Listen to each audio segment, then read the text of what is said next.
My name is Kim Sung-hee. It is an honor to introduce you to my world.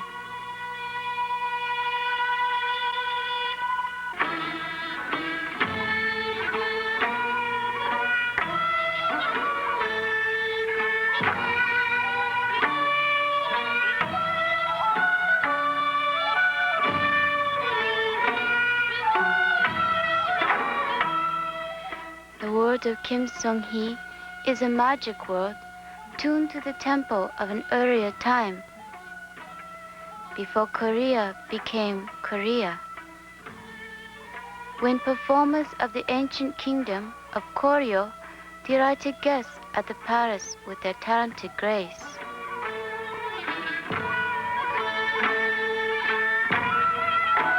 Only now, we dance not for the royal court.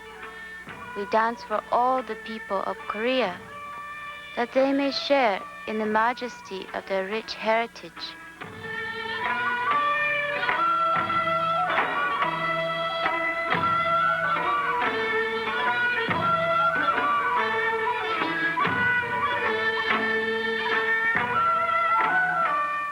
Ancient music and dance give wings to history, to the long, proud, sometimes sad, yet always colorful story of my people.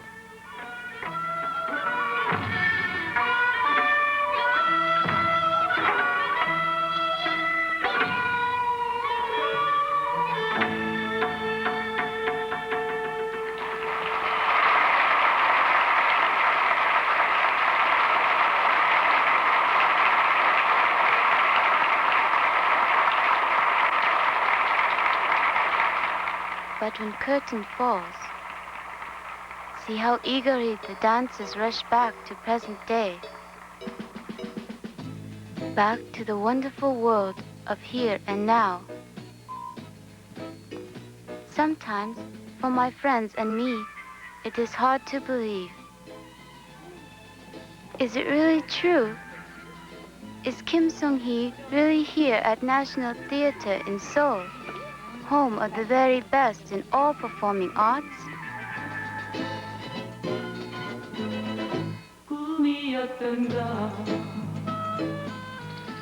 In serenity of nature, it is time to reflect, time to remember the way it came to be.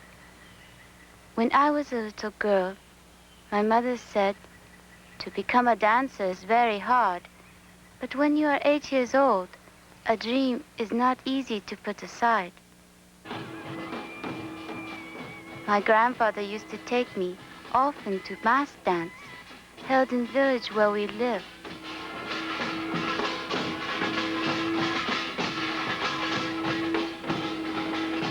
Mass dance is very old, very popular, all over Korea.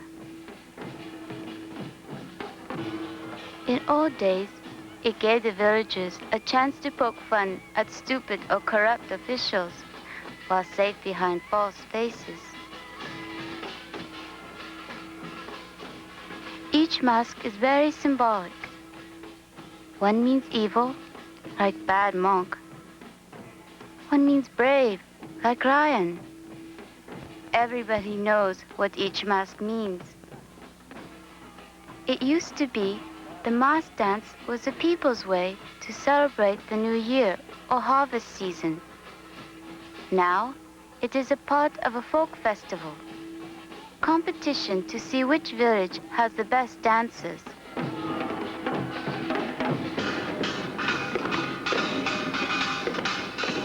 Of all Korean folk dances, the farmer's dance looks most primitive and exciting. Really, quite subtle and complex. Used to be, at time of planting, time of harvest, the rural people gathered to offer prayers or give thanks.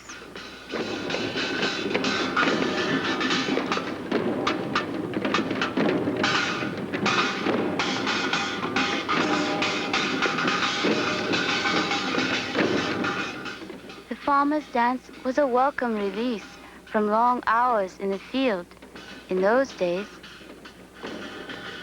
In these days, the farmers' dance is the most enthusiastically applauded of all when the national company go on tour of the world. It speaks to all who see it of the creativity and vigor of my land.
But folk dancing was not for me.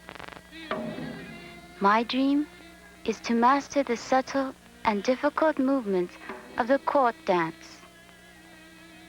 The court dance was traditionally performed on the occasion of a royal banquet. Like all Korean dance, it places emphasis on the shoulder and delicate movement, including the quiet moments, for spiritual feelings expressed in stillnesses. This dance, Chun Eng Jun, nightingale singing in springtime, is from the Yi dynasty, 500 years ago. The brilliant yellow of dancer's gown is symbolic of nightingale.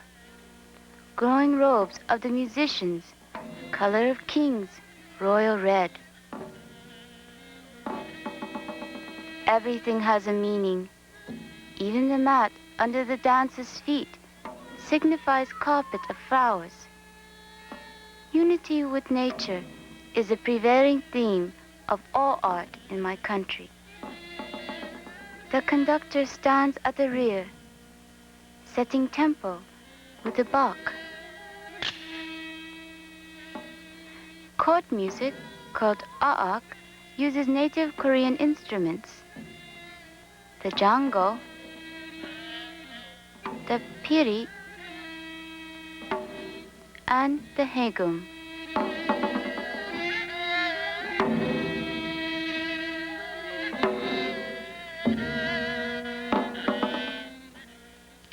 The music of Korea had its beginnings in the rituals of Confucianism.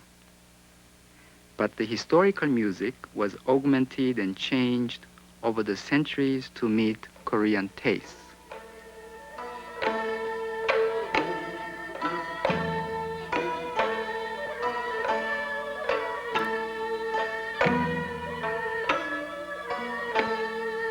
When Korea became a republic, the old ways of the dynasties were discarded. Still, the traditional music, while no longer associated with the ancient ceremonies, was preserved as a valued jewel in a cultural heritage.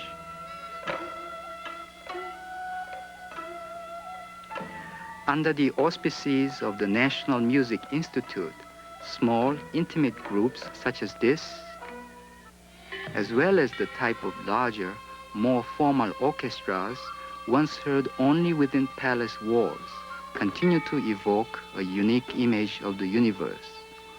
For, to a Korean, music expressed the accord of heaven and earth, the harmony between man and cosmos.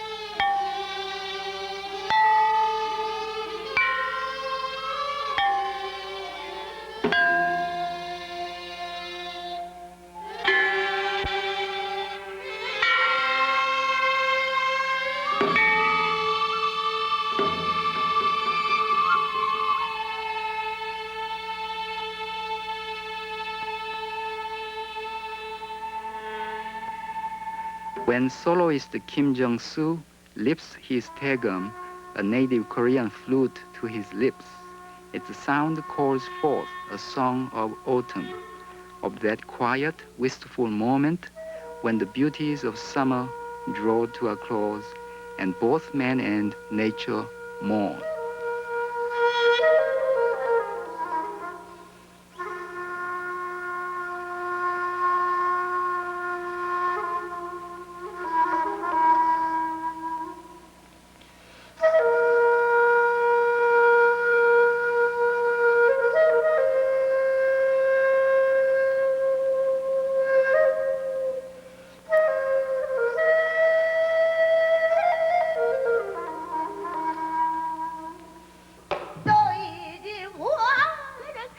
Not all the songs of traditional Korea are instrumental, of course, nor are they recreations of court music. The pansori singers have delighted the common folk since time immemorial with vivacious retellings of the nation's favorite tales.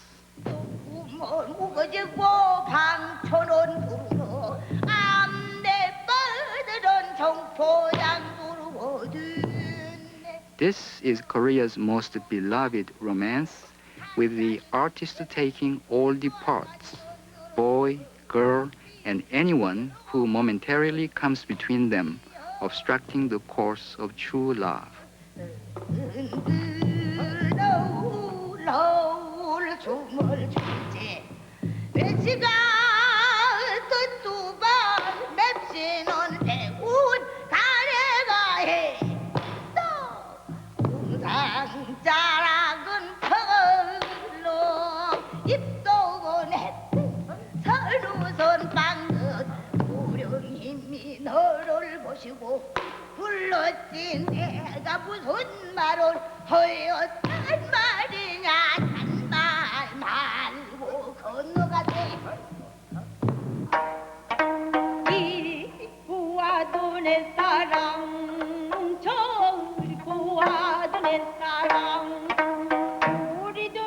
The romantic ballad figures as prominently in Korean traditional music as in the folk songs of any other nation, but it is given a distinctive Korean touch when accompanied by the delicate variety of tones from the gayagum. The gayagum, most Korean of all